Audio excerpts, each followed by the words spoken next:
fast. Got me some sweet tea here. Some good stuff. I'm going to do a little fishing hopefully this week. I'm planning on going tomorrow, and I realized how I was hurting on some jigs. I make my own.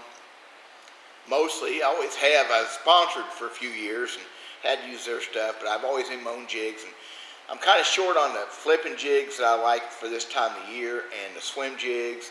So I made some swim jigs up, and old school square rubber.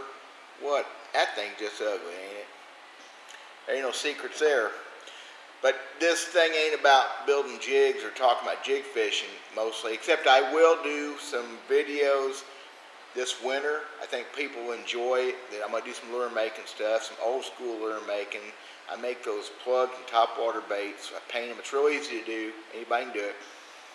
And I make some live rubber jigs and stuff. Maybe pour some plastic. I haven't done that for a long time. My video today, though, is about these things. The old Uncle Josh pork frog. Look at that old bottle. Look at that thing. That thing's like from the 80s or 90s. $1.99. I don't know what they cost now. Uncle Josh making them again. Praise the Lord. I've said forever, it is the best big bass thing in the world. It's a pork frog on a live rubber jig. There ain't nothing to catch more big bass. For me, my opinion. Don't mean much. But it works.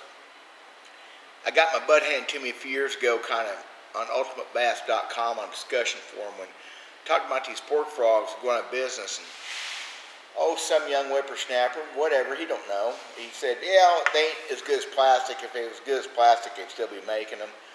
That ain't why they quit making them. They quit building these things because we raise our hogs in a drug environment of steroids or whatever, I guess. Need to be careful. I got friends who are hog farmers. But we're growing too fast to butcher weight for them to get thick enough, good enough hide to make a pork frog. It's a fact. I had some Uncle Josh frogs 8-10 years ago, guys, that just weren't worth having. They just weren't very strong. They come apart. So that's where we're at. Apparently they're back building them. Randy Blockett's Intuitive Angling on YouTube, he came up with this a few weeks ago, and I finally watched one of the videos. I'd planned on doing this all ever since I started this channel.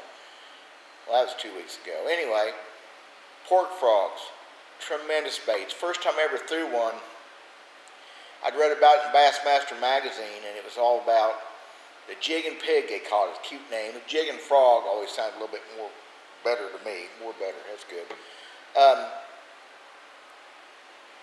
I don't know how many bass I caught that day, how many keeper bass. Man, I caught big bass after big bass after big bass. A dozen 4-pounders that day. I probably caught 25, 30, 40. It was crazy how well they like that thing. They still do. It is best in cold water. It's best in water below 60 degrees. I don't really know why, except that first time I ever used them, it was late June. It was plastic worm weather in the brush piles I was fishing. So maybe I've got talking to this too, that plastic's better in warm water. But they shine in water below 60 degrees on a live rubber jig or hair jig. I can't talk about that too much. There's some things y'all don't need to know. Uncle Josh pork frogs.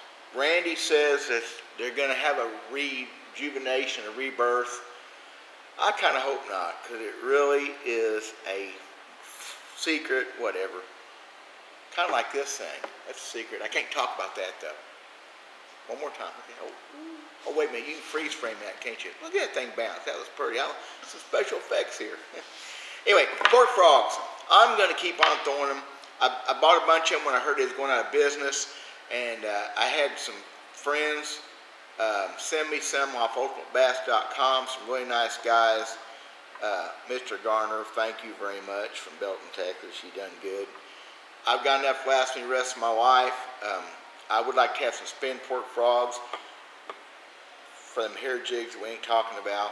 But anyway, they really do work. You guys need to give them a shot. I'm telling you, in the colder water, give them a shot on a live rubber jig and see if it doesn't work better for you than plastics. I can't tell you. Just this spring alone, the big bass, what little bit of fishing I did, the big bass I caught on a jig and frog. Would I caught them on a jig and plastic trailer? Probably. I don't think I would have caught as many. Don't really know why. They hold scent well, and I use a lot of scent when I need to. They have they feel like something alive. It works. I'm not going to try to explain it to everybody. I'm not going to try to prove it. I got to have video content. We're talking about Uncle Josh pork frogs, live rubber jigs. Tomorrow, I'm throwing plastic trailers. It's 80-degree water.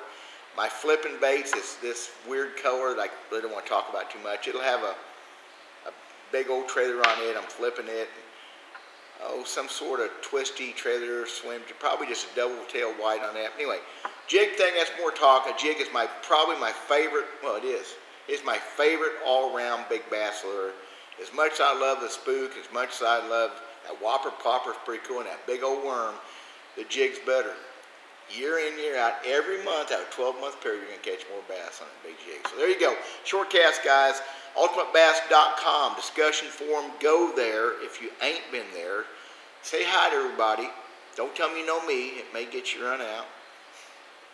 Great website. Intuitive Angling with Randy Blockett. Check it out too. Guys, I'm Dale Verts. I'm a pork frog guy. You're probably not. Just another thing that's going to make us different and make you not a hickbilly like me, because it takes something special to be a hickbilly. Guys, thank y'all. I'm going to go get ready to go fishing. God bless. We'll talk at you later.